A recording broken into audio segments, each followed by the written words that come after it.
vous présenter la conférence, son objet, etc. Alors, précisément. Donc d'abord, comme de coutume, je tenais à remercier tous les intervenants présents que je présenterai tout à l'heure et qui se présenteront aussi. À vous remercier pour votre courage, pour être venu malgré la canicule qui va encore durer quelques jours. Et puis l'IAE en particulier qui nous a gentiment fourni cette salle et la salle dans laquelle nous poursuivrons la discussion tout à l'heure. Alors, au-delà de cette conférence en présentiel, disons, comme nous l'avions annoncé, nous sommes en train de filmer la conférence et elle sera donc disponible ultérieurement pour être revisionnée par vous et visionnée par toute personne intéressée. Alors, en quelques mots, pourquoi cette conférence ? Tout simplement, d'abord parce qu'elle s'insérait dans un diplôme d'établissement que nous avons organisé avec AgroSup à partir de cette année, qui malheureusement n'a pas pu être ouvert par manque d'inscription. Nous allons faire un effort l'année prochaine pour faire un peu mieux connaître le dispositif et peut-être l'alléger, le simplifier, je ne sais pas, on verra, pour avoir davantage de candidatures. Et donc, dans le déroulé de ce diplôme d'établissement protection animale de la science au droit, il était prévu un temps de conférence, une semaine en juin, un temps de conférence, une semaine en juillet, un temps de conférence, une journée en septembre, un temps de conférence. Et ces conférences d'actualité, tournaient bien entendu autour du thème de la protection animale.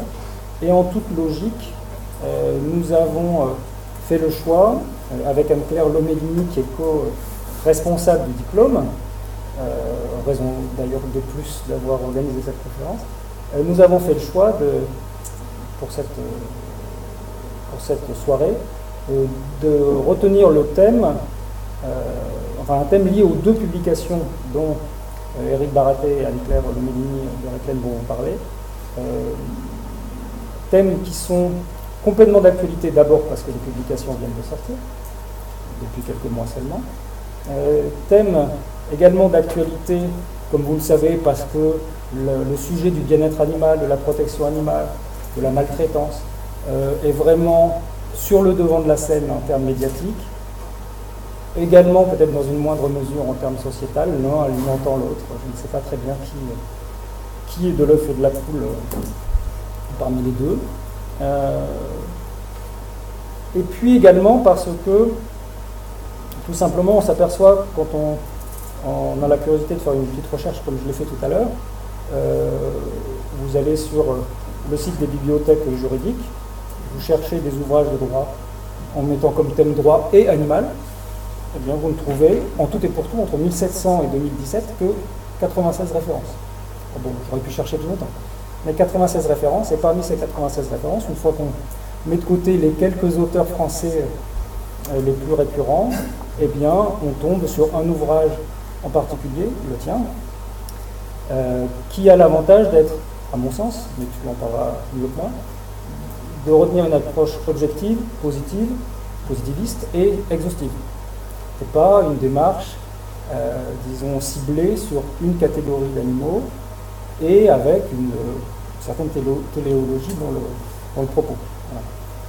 Quand on fait la même démarche en termes d'histoire, on change de bibliothèque, on prend celle d'à côté, Sainte-Geneviève par exemple, et puis on refait le même exercice, on change droit par histoire, et on tombe toujours sur une centaine d'ouvrages, toujours sur la même période, et quand on resserre le propos à l'actualité, eh bien on retombe sur Éric Baraté, avec 5 références, je crois, de mémoire, en matière d'histoire et d'animal, avec cette fois une approche évidemment thématiquement, disciplinairement radicalement différente, plus sur l'étude juridique, et avec une méthode innovante, originale, dont je vous parlerai mieux que moi aussi, en se plaçant dans la peau de l'animal. Donc ça, non seulement M. Baraté est sur le devant de la scène en termes de publications historiques liées à l'animal, mais avec une approche innovante.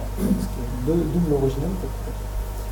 Et puis, pour compléter, eh bien, on a un auteur à mi-chemin, parce que quand j'ai cherché en droit, quand j'ai cherché en histoire, je suis tombé sur des références sur vos ouvrages à chaque fois. Monsieur Chapoutier, qui est à la fois référencé du côté de l'histoire et référencé du côté du droit, mais également en philosophie, et dans d'autres disciplines et dans d'autres thématiques. Je passe. Je dis que j'ai aucune compétence ni en histoire ni en droit. Ça, les bibliothécaires pensent le contraire. Voilà. Donc, l'idée de cette conférence, c'est de permettre, après des propos introductifs sur qu'est-ce que l'animal, qu'est-ce que la conscience animale, la souffrance animale, etc., propos de Georges Chapoutier, Anne-Claire et Eric, dans l'ordre qu'ils le souhaiteront, mais je crois qu'Anne-Claire voulait parler en dernier. Non, c'est vous bon. Vous battrez tout à l'heure. Mais dans l'ordre qu'ils voudront, présenteront leurs ouvrages, le pourquoi de l'ouvrage, le comment, l'objectif, qu'est-ce qu'on fera ensuite, etc. Et puis donc, comme je le disais, si vous en êtes encore d'accord, on passera aux questions de l'autre côté, où on prendra quelques questions, mais ensuite on ira un petit peu se rafraîchir.